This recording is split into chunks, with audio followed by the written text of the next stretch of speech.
प्रिय बच्चों, हम कक्षा 9 का गणित कर रहे हैं और कक्षा 9 के गणित में हमारा अध्याय चल रहा है 6। अध्याय का नाम है रेखाएं एवं कोण। रेखाएं एवं कोण की मैंने अभी तक आपको 3 वीडियोस भेजे, प्रश्नावली 6.1, 6.2 और विभिन्न परिभाषाएं। ये इस अध्याय का चौथा वीडियो है। इस अध्याय का ये चौथा वीडियो, इसमें 6.3 प्रश्नावली हम हल करेंगे। लेकिन उससे पहले हमें एक ये प्रमेय है, सिद्ध करो कि त्रिभुज के तीनों कोणों का योग 180 अंश होता है। अभी तक हमने ये देखा कि एक ही रेखा पर बनने वाले दोनों कोणों का योग 180 अंश होता है। मान लीजिए एक कोण x है और ये कोण y है, तो x धन y बराबर 180। ये रेखीय युग्म कहलाते हैं। मैंने ये भी बताया कि 2 या 2 से अधिक कोण भी होते हैं एक रेखा पर, तो उनका योग भी 180 अंश होता है।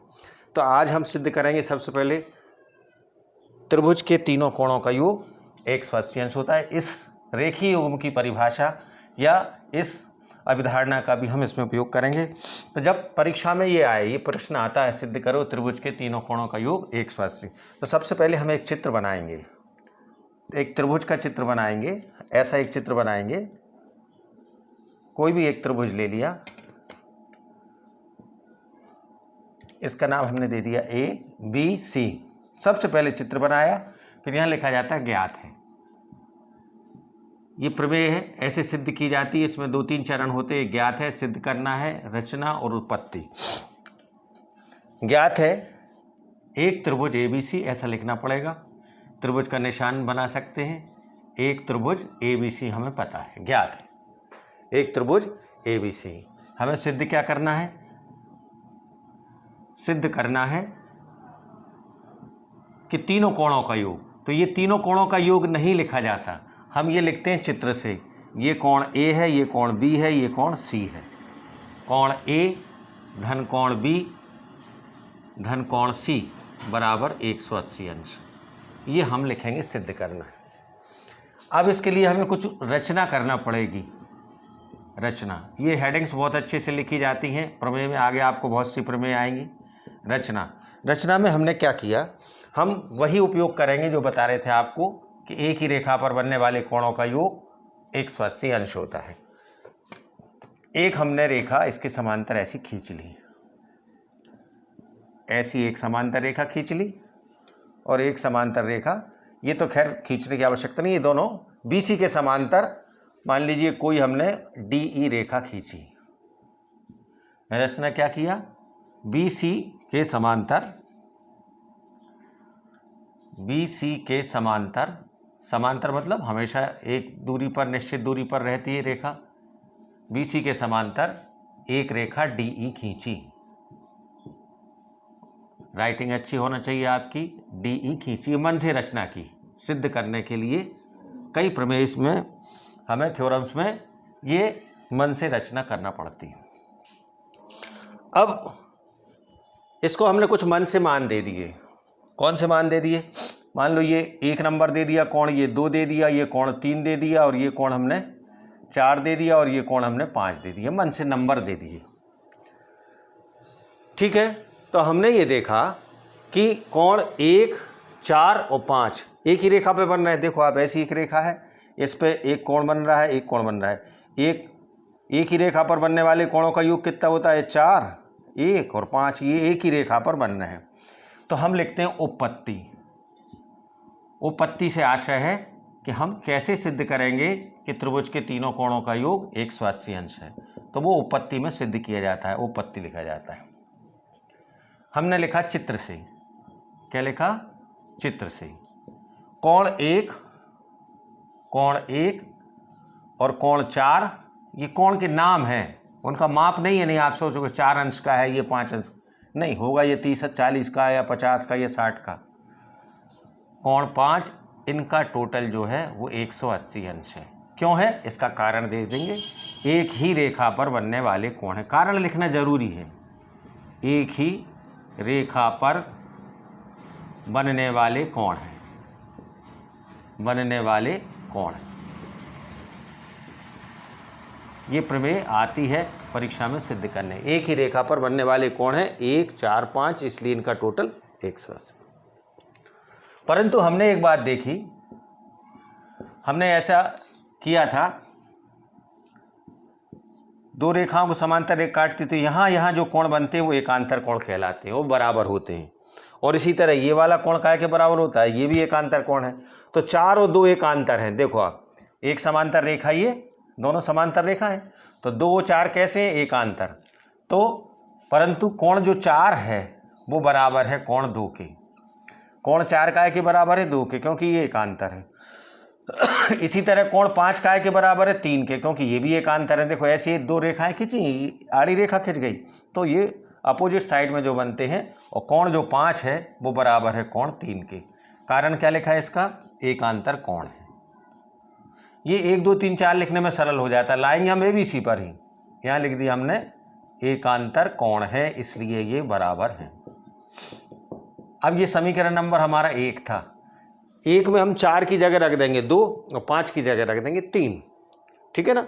4 2 के बराबर है, 4 2 के बराबर है, 5 काय के बराबर 3 के, 4 2 के बराबर है, 5 काय के बराबर 3 के, इसलिए 1 से, काय से, 1 से कोण 1, और 4 की जगह क्या रख दिया हमने, कोण 2, और 5 की जगह क्या रख दिया, 3, बराबर 180।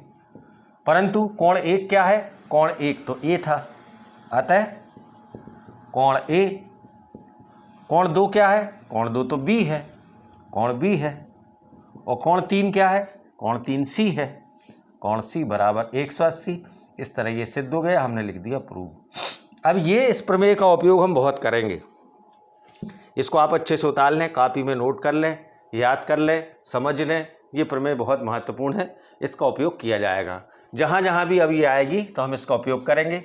इसको समझें आप, इसका मतलब क्या है, थोड़ा मैं और बताता हूँ इसके बारे में कि इसका उपयोग क्या होगा। त्रिभुज के तीनों कोणों का योग 180 अंश होता है। तो ये 6.3, अगर हमें प्रश्नावली हल करना है तो इस प्रमेय को जानना होगा, ठीक है। इस प्रमेय के आधार पर ही हम 6.3 हल कर पाएंगे। उपयोग कैसा होगा ये बताता हूं मैं आपको। कहीं कहीं अब ऐसा आएगा कि एक त्रिभुज बना दिया, ये एक त्रिभुज बना दिया ABC, और यहाँ दे दिया उन्होंने 60 अंश, ये दे दिया 70, तो ये कितने का होगा आप बता सकते हैं। कैसे बता सकते हैं कि 180 होना चाहिए तीनों का टोटल, 70 और 60 को जोड़ के 180 में से घटा दें। 180 में से क्या घटाएंगे, 60 और 70 जोड़ के, तो कोण C बराबर निकल आएगा, ठीक है। कैसे निकलेगा, 180, 7 6 13, 130, 50 अंश, तो ये कितने का हो जाएगा, 50 का। ऐसा उपयोग होगा। त्रिभुज के तीनों कोणों में से अगर 2 मिल गए तो तीसरा कोण हम निकाल सकते हैं। ये प्रश्नावली में उपयोग किया जाएगा। चलिए तो अब हम सवाल करते हैं और देखते हैं कि सवाल कैसे हैं। 6.3 शुरू करते हैं। 6.3 का पहला सवाल क्या है ये देखते हैं। पहला सवाल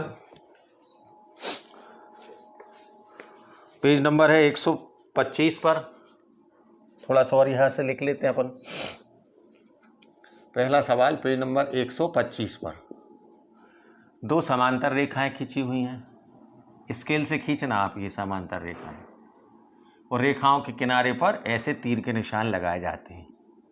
और ये इसका नाम दिया है AB, इसका नाम दिया है CD, और एक तिर्यक रेखा इसको काट रही है। पहले सवाल में चित्र बना हुआ आएगा, अगर परीक्षा में ये सवाल आता है। यहाँ लिख दिया उन्होंने 50, कितना लिख दिया, 50 अंश। यहाँ लिख दिया 130 अंश। तो कह रहे हैं आप X बताइए और Y बताइए।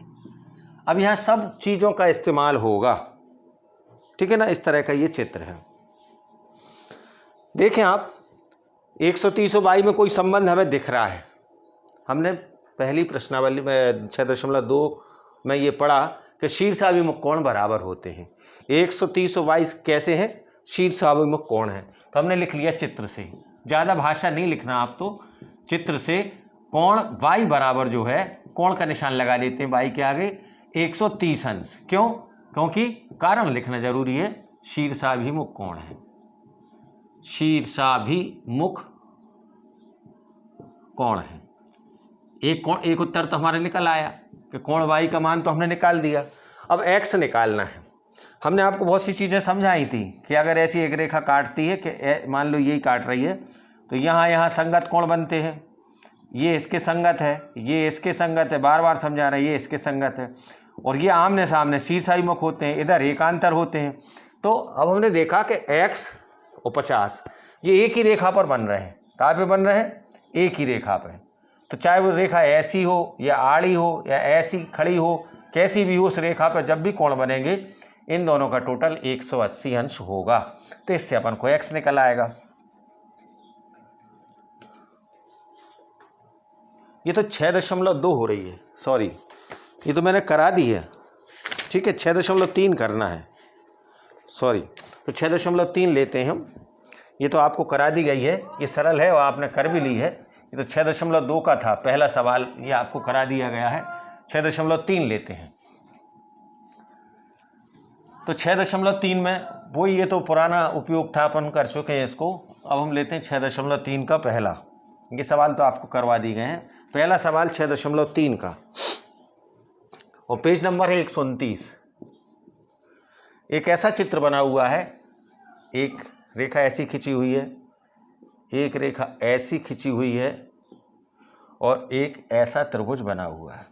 पहले सवाल में यहाँ लिखा हुआ है P Q R S और T, ये लिख दिया उन्होंने 110 अंश। कितना लिख दिया? 110 अंश।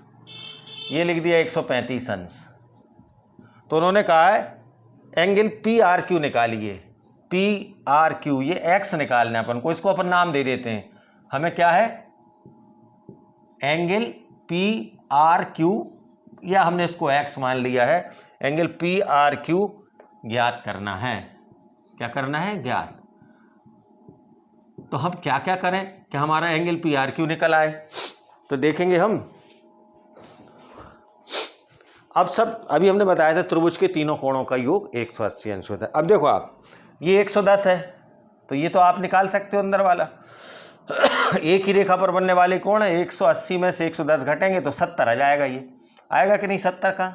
ये 70 का आ जाएगा। क्यों? क्योंकि एक ही रेखा पर बनने वाले कोणों का योग 180 अंश होता है। तो ये 110 है तो ये 70। इसी तरह एक रेखा ये खींची है, इस पे एक 135 है, दूसरा ये कोण है, दोनों का टोटल कितना होगा? 180। तो 180 में से हम जब 35 घटाएंगे तो हमें कितना मिल जाएगा?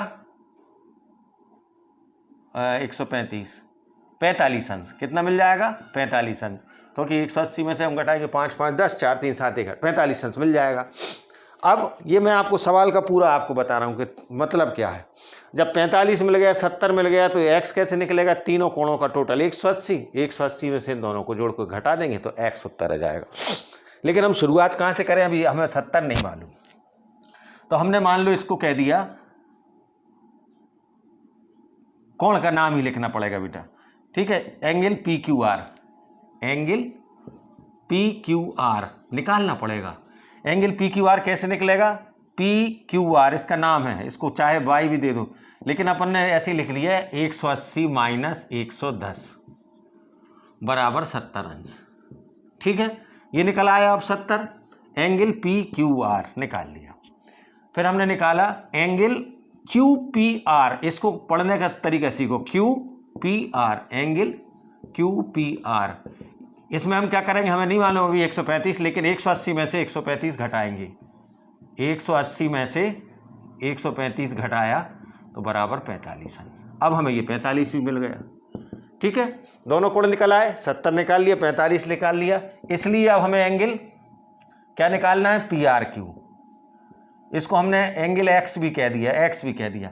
ये कैसे निकलेगा? 180 में से इन दोनों को जोड़ के घटाना है। 70 और 45, बहुत ज़्यादा डिटेल में नहीं जाना। 70 धन 45 को हम जोड़ के घटा देंगे तो 180 माइनस 5 और 7 और 4 11। तो 180 में से 115 जाएंगे तो हमारे पास बचेगा 65 अंश। ये x का मान निकल आया 65 अंश। तो ये सरल सवाल है, लेकिन इसमें क्या उपयोग हो रहा है? त्रिभुज के तीनों कोणों का योग 180 अंश और एक ही रेखा पर बनने वाले दोनों कोणों का योग भी 180 अंश। तो ये दो बातें यूज हुई। ये पहला सवाल था, इसको अच्छे से कर लेना, ये परीक्षाओं में आते हैं। ज़्यादा भाषा नहीं लिखना, क्योंकि भाषा आप लिखोगे तो बहुत ज़्यादा हो जाएगी। संक्षिप्त में भाषा आप कितना अच्छा लिख सकते हैं, उससे हम इस सवाल को हल कर लेंगे। फिर हम देखते हैं कि इसका दूसरा सवाल क्या है। दूसरा सवाल पेज नंबर जो होगा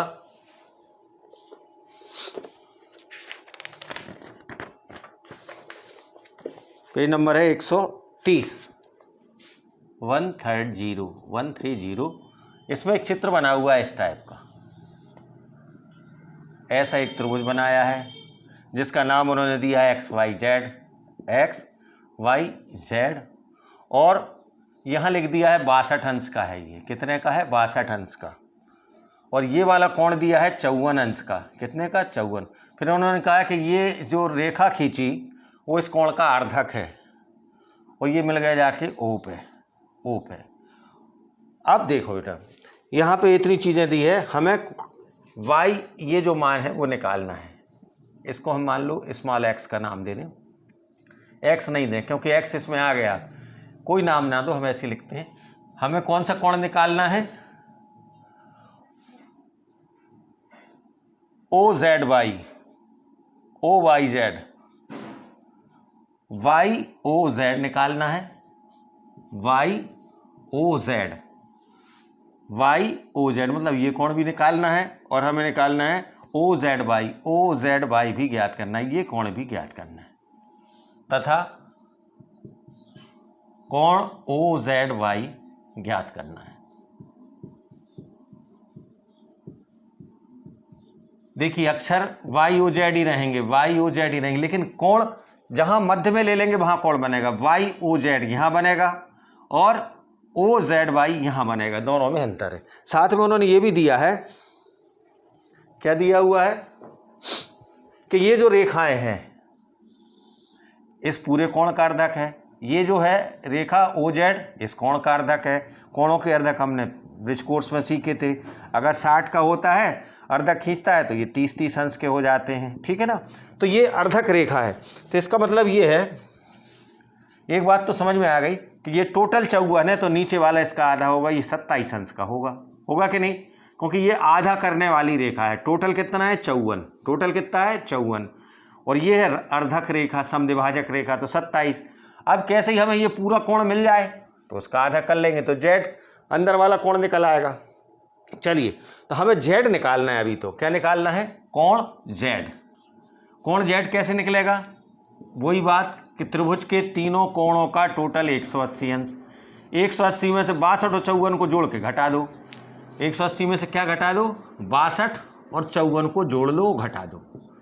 62 और 54 को हमने जोड़ा, तो 62 और 54 को जोड़ा तो 180 माइनस 4 और 2 6 और 6 5 11, 116। 180 में से 116 गए तो हमारे पास कितने बचे? 64 अंश। कितने बचे? 64 अंश। क्या निकल आया? ये पूरा टोटल 64 का है। पूरा टोटल कितने का है? 64 का। ध्यान देना आप, ये 54 का था, ये 62 का था, तो ये 64 का होगा, क्योंकि तीनों का टोटल 180। हमने 180 में से इन दोनों को जोड़ को घटा दिया तो Z निकल आया।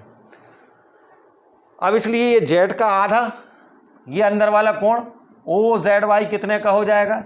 इसलिए OZY, ध्यान देना बेटा, OZY बराबर होगा 1/2 गुणे 64। 64 का आधा कर दो तो 32 अंश। ये अंदर वाला कितने का निकल आया? 32 अंश का। छोटा वाला कोण कितने का निकल आया? 32 का आधा। 54 के आधे 27, 64 के आगे 32। ये भी उन्होंने पूछा था, OZY बताइए, एक तो हमने निकाल दिया। अब अगर हमें YOZ निकालना है तो हम क्या करेंगे? 180 में से 27 और 32 जोड़ के घटा दें तो हमारा ये कोण निकल आएगा, कोण YOZ। देखो YOZ एक त्रिभुज है छोटा वाला, तीनों का टोटल 180 होगा। दो कोण पता है, एक 27 का, एक 32 का, तीसरा नहीं मालूम, तो 180 में से इन दोनों को जोड़ के घटा दें, बराबर होगा 180 में से घटाइए आप 27 धन 32। 180 माइनस 7 और 2 9 और 2 3 5, तो 180 में से हमने जब 59 घटा दिए तो हमारे पास आ जाएगा 121 अंश। कितना आ जाएगा? 100। ये वाला कोण जो निकला है वो 121 अंश का आएगा। ठीक है, तो ये लिखने की यहाँ ज़रूरत नहीं है, हमारे दो आंसर देना थे हमें, OZY और YOZ दोनों हमने निकाल दिए। प्रश्न है समझने का कि हम कितना इसको समझते हैं। चलिए ये दूसरा प्रश्न हो गया। तो ये दो बातें इसमें लग रही हैं इस प्रश्नावली में, एक तो त्रिभुज के तीनों कोणों का योग 180 अंश होता है, दो कोण पता है तो तीसरा हम निकालते हैं, उन दोनों को जोड़ा और 180 में से घटा दिया तो हमारा तीसरा कोण भी निकल आता है। ये इस बात पर निर्भर करता है कि हमें दो कोण पता होंगे तो हम तीसरा कोण निकाल लेंगे। चलिए अब हम करते हैं तीसरा सवाल। तीसरा सवाल क्या लिखा हुआ है इसको देखो। तीसरा सवाल पेज नंबर 130। इसमें एक चित्र बना हुआ है, दो समांतर रेखाएं हैं, ध्यान देना, एक ये रेखा और एक ये रेखा समांतर है। समांतर रेखा मतलब अब ये सारे नियम लग जाएंगे, एक अंतर कोण है ना, ये इसके बराबर हो जाएगा, संगत कोण, सारे नियम लग जाएंगे। और इसको इन्होंने ऐसा मिलाया है, ये थोड़ी लंबी है, इसको इन्होंने इधर ले जाके, अब ये देखो ये एकांतर बनेंगे कि नहीं, यहाँ जो बनेगा वो इसके बराबर होगा, तो एकांतर कोण का नियम लागू हो जाएगा। और थोड़ा सा और लेके उन्होंने इसको यहाँ मिला दिया, ये इसका नाम उन्होंने दिया है AB CDE, कुछ कोण उन्होंने दे दिए। ये 35 का है, ये 35 का है तो भाई ये भी 35 का ही होगा। क्यों? क्योंकि ये एकांतर कोण है। एकांतर कोण बनते कि नहीं, ऐसे ऐसे अगर काटती है तो जो यहाँ बनता है वो यहाँ बनता है। अब चूंकि रेखा उन्होंने कैसी दी, ऐसी, तो जो कोण यहाँ बनेगा वो यहाँ भी बनेगा, एकांतर कोण बराबर होते हैं। एक तो ये मिल गया। फिर हमारे पास ये उन्होंने दिया है 53, कितना 53, ये अभी पता नहीं है, हम लिखेंगे अभी इसको। तो हमें बताना क्या है, कोण DCE बताना है, जो ज्ञात करना हो उसको लिख लेना चाहिए। हमें कोण DCE ये वाला x ये निकालना है, DCE बराबर x मान लिया हमने, वो ज्ञात करना है। बड़ा सरल सवाल है, अब आप समझ गए होंगे कैसे निकालना है। ठीक है, केवल एक निकालना है, कोण DCE निकालिए। अब देखो आप, ये 35 है तो ये भी 35 होगा। क्यों होगा इसका कारण लिखते हैं हम। कोण DEC, कोण DEC बराबर कोण BAC, कोण BAC बराबर 35 अंश। क्यों हुआ ये 35 का? क्योंकि ये एकांतर कोण है। कैसे कोण है? एकांतर।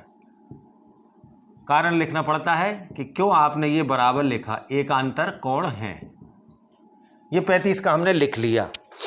अब जब हमारे पास ये 35 का, ये 53x निकालना है तो तीनों भुजाओं का योग 180, 180 में से इन दोनों को जोड़ के घटा दें तो x का मान निकाला आएगा, यही हमें निकालना है। इसलिए हमें जो कोण निकालना था DCE, क्या निकालना था वो हम कैसे निकालेंगे, 180 में से 53 और 35 जोड़ के घटा दो। तो कोष्टक इसलिए लगाते हैं कि इनको जोड़ा जाता है, 53 और 35 को जोड़ना है और 180 में से घटाना है। तो 180 माइनस 5 और 3 8, 5 3 8 और 5 3 8, दोनों इस तरह से 88 आ गया। अब हमने इसको घटाया, 10 में से 8 गए तो बचे 2, यहाँ बचा 7, 17 में से 8 गए तो हमारे पास हो जाएगा 9, 92 अंश। कितना आ गया? ये वाला कोण जो है वो 92 अंश का निकल आया। इस तरह से हमारा ये उत्तर निकल आया 92 अंश का। तो ये था तीसरा सवाल, बहुत ही सरल सवाल है, कुछ नहीं है इसमें। दो चीज़ों का उपयोग किया, एक अंतर कोण बराबर होते हैं और त्रिभुज के तीनों कोणों का योग 180 अंश होता है। 35 मालूम था तो ये 35 हमने हमारे पूर्व ज्ञान से निकाला कि एकांतर कोण बराबर होते हैं। ये जो 3 4 5 सवाल है यही महत्वपूर्ण है। अगर आपने इनको सीख लिया तो ये प्रश्नावली आपकी सार्थक हो जाएगी। और वार्षिक परीक्षा में तो इस पूरे अध्याय से 4 नंबर का एक प्रश्न आता है। तो यदि आपने 6.1 कर ली, 6.2 कर ली, 6.3 कर ली तो आपका वो प्रश्न आसानी से हल हो जाएगा, क्योंकि वो 2 प्रश्न आते हैं अथवा में कोई एक करना होता है। अब हम करते हैं चौथा सवाल पेज नंबर 130 पर। चौथे सवाल में क्या है, मुझे किताब से सवाल तो उतारना ही पड़ता है क्योंकि चित्र बनते हैं। चौथे सवाल में एक ऐसी रेखा खींची हुई है, फिर उन्होंने एक ऐसी रेखा खींची है, फिर एक ऐसी रेखा गई है और इसको यहाँ मिला दिया है। कुछ उन्होंने दिया है, ये 95 का दिया है।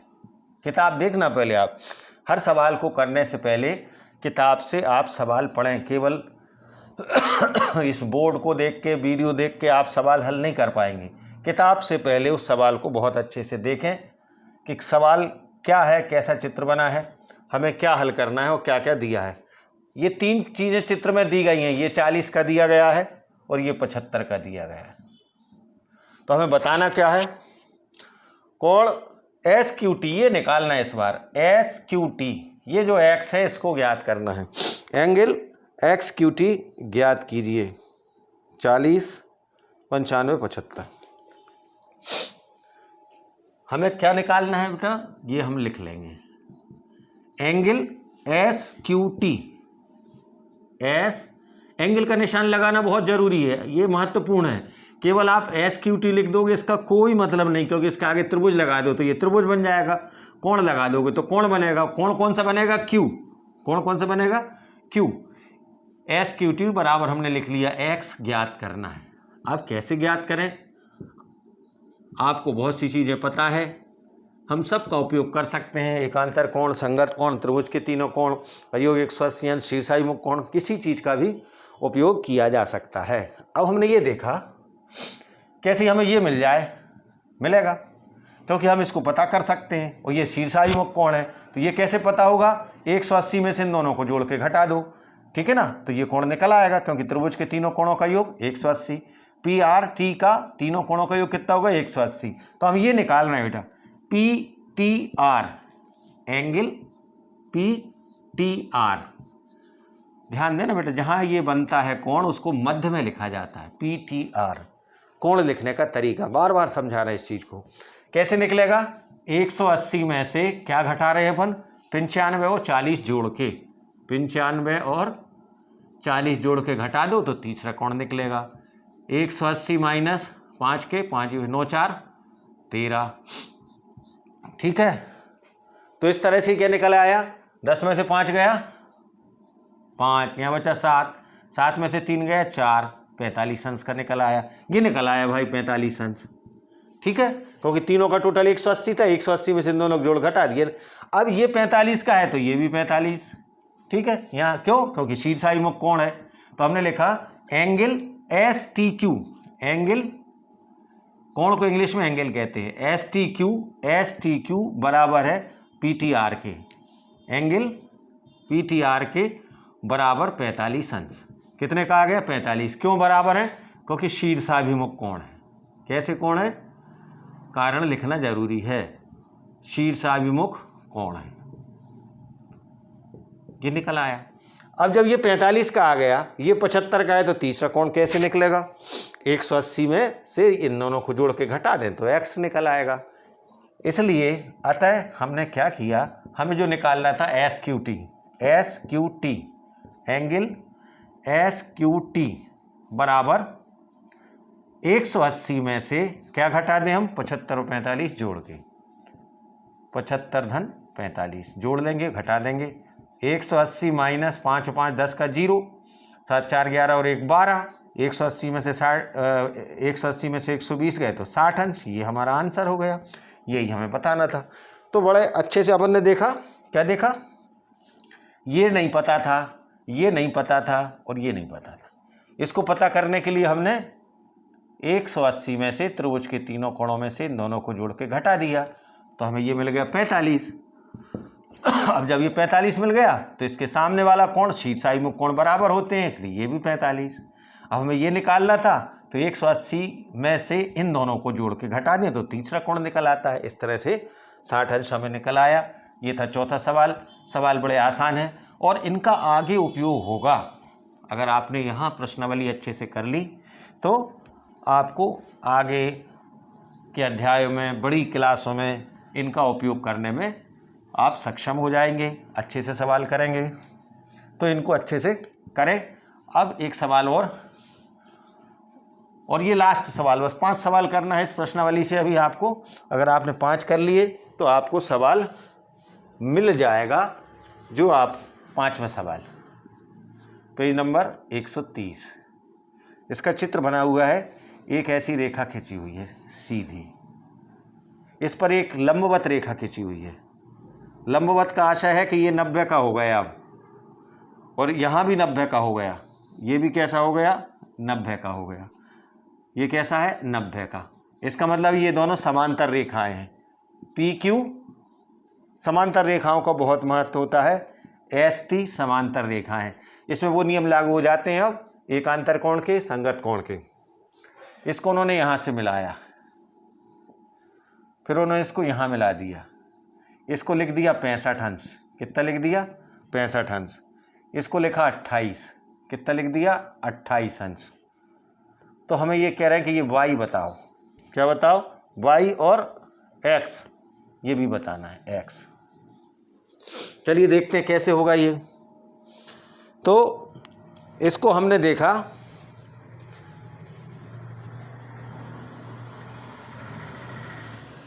अब ये देखें आप, ये 65 का है तो अंदर वाला एक ही रेखा पर बनने वाले कोण है, तो हम अंदर वाला कोण निकाल लेंगे। निश्चित रूप से कितने का हो जाएगा, 115। ठीक है, तो हमने लिखा, इसलिए एंगल का नाम दिया S, यहाँ कोई नाम दिया होगा R, ये नाम क्या दिया है, R। एस आर क्यू निकालना है अभी, ये हमें पता नहीं 115, हमने निकाला एंगल कोण एस आर क्यू बराबर 180 में से 65 घटा दिया जाए। 180 में से ये 65 घटा दूँ तो ये अंदर वाला कोण निकल आएगा, तो हमारा ये बनेगा 115 अंश का। ये कितने का निकल आया, 115 का। कितने का निकल आया, 115।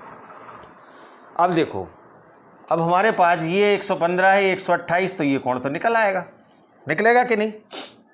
115 और 28, त्रिभुज के तीनों कोणों का योग 180, इसलिए अब हमने निकाला आर एस क्यू कितने का होगा। एंगल आर एस क्यू बराबर 180 में से हम 115 और 128 जोड़ के घटा दें, तो हमारे पास 180 माइनस 8 5 13 की 3, 2 और 1 3 और 1 4 और 143 अंश। तो 180 में से 143 जाएगा, तो हमारे पास कितना बचेगा, घटाएं इसको, 10 में से 3 गया 7, यहाँ कितना बचा 7, 7 में से 4 गया 37 अंश। ये कितने का आ गया, 37 अंश का, 37 डिग्री। त्रिभुज के तीनों कोणों का योग 180 अंश होता है, तो ये हमें निकल आया। ठीक है, 37 अंश का निकला, हमें निकालना है y। 180 में से घटेगा तो ये आपका एस आर क्यू निकल आएगा। अब देखो, अब हमारे पास ये 37 है और अंदर वाले इन दोनों का टोटल कितना है, 90 अंश, तो y निकल आएगा। कोण y निकालना है तो 90 में से 37 घटा दें, 90 में से 37। देखो इन दोनों का टोटल कितना है, 90, 90 में से 37 घटा दें तो y निकल आएगा। y निकलेगा कि नहीं, 90 में से 37 घटाया, 9 में 10 में से 7 गया 3, 8 में से 3 गया 5, 53 अंश का निकल आया। इसलिए y बराबर कितना हो गया, y बराबर 53 अंश। y का मान कितना आ गया, 53 अंश। अब जब हमारे पास y बराबर 53 आ गया है, ये 90 का है तो x निकालना है, तो 90 और 53 को जोड़ के 180 में से घटा दें तो x निकल आएगा। कोण x बराबर, ठीक है ना, कोण x बराबर क्या आएगा, 180 में से क्या घटाएंगे हम, 90 और 53 जोड़ के, 90 प्लस 53 घटा देंगे 180। यहाँ बार बार अंश लगाने की जरूरत नहीं सवाल करते समय, ये हो जाएगा 3, 9 5 14, 143। 180 में से 43 गए तो 10 में से 3 गया 7, यहाँ बचा 7, 7 में 4 गया 3, ये भी 37 अंश का निकला। ये कितने का आया, x बराबर भी 37 अंश का आ गया। हमारे दो उत्तर बताने थे x और y के मान, इसलिए x बराबर कितना होगा, 37 अंश। अब जब उत्तर लिखते हैं जब जरूर अंश लगा देना चाहिए। इस तरह से ये 5 सवाल हैं, और 5 सवाल और एक आपको प्रमेय बताई, त्रिभुज के तीनों कोणों का योग 180 अंश होता है। इनको अच्छे से आप कर लें तो यहाँ पर अध्याय 6 खत्म हो जाएगा। साथ में इसका जो सारांश है वो सारांश भी नोट करना है। इसी के साथ आपको जब आप ये 5वां सवाल कर लो तो 6.8 का सारांश लिखा हुआ है, 6.8 का सारांश, पेज नंबर 131 पे। ये भी आपको नोट करना है, याद करना है। नोट करने से काम नहीं चलेगा, नोट करने से तो नकल हो जाती है, उसको आपको समझना है। वही बातें हैं जो हमने पूरे अध्याय में की हैं, तो आप इसको कर लें। इस तरह से हमारा अध्याय 6 खत्म हो जाएगा। अगले वीडियो में आपको अध्याय 7 शुरू करूँगा।